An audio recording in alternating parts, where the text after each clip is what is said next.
Good morning. Thank you to the organizers and honored high-level delegates. Friends, it's interesting. We have been, as WHO,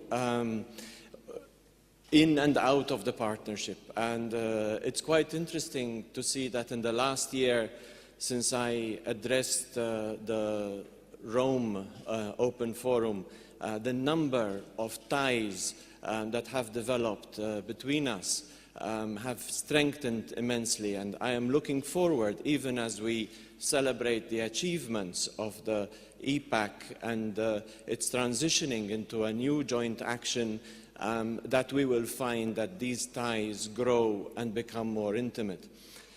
On behalf, therefore, of my regional director and myself, I would like to express the gratitude that we have for all the work that has been done by this partnership in advancing the cancer agenda and in strengthening also the partnership between WHO member states and the European Union and its various agencies and arms.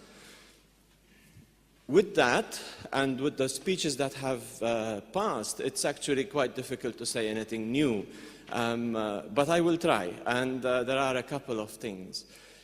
When you're working in the field, a year seems a very long period during which nothing happens, but it's also, when you look back, you sometimes find what major changes have happened. And it's only a year ago that we were just thinking what would happen with the global monitoring framework on non-communicable diseases.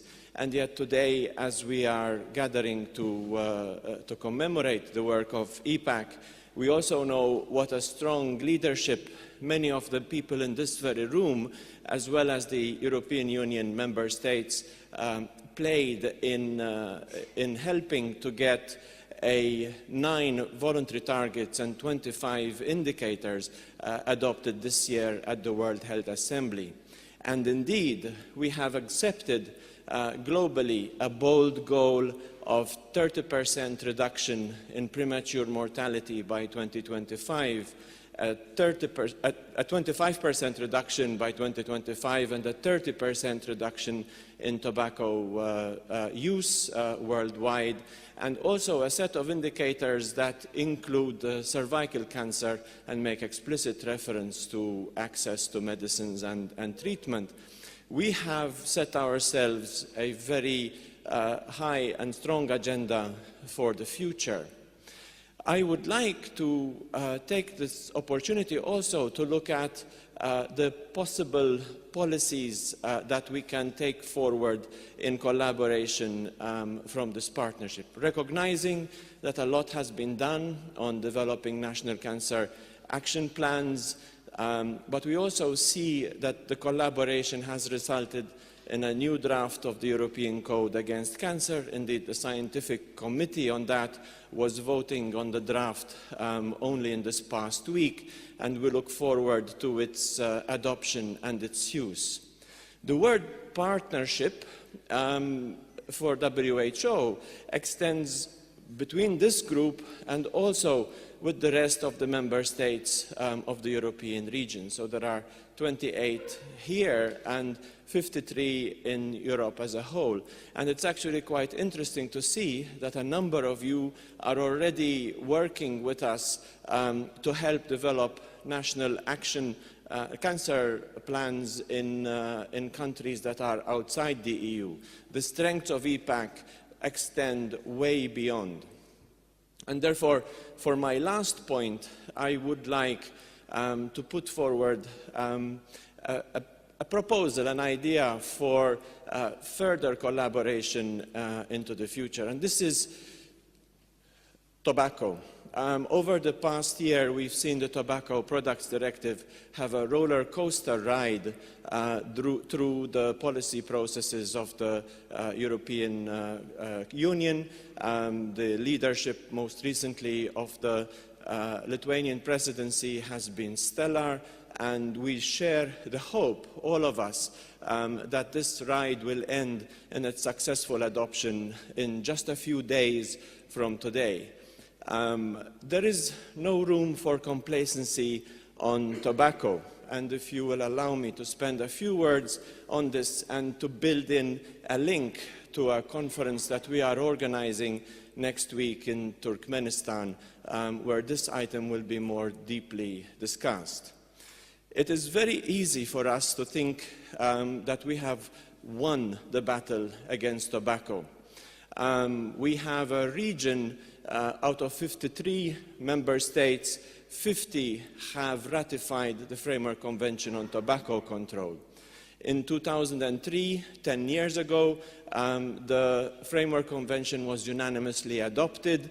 In 2005, it came into force.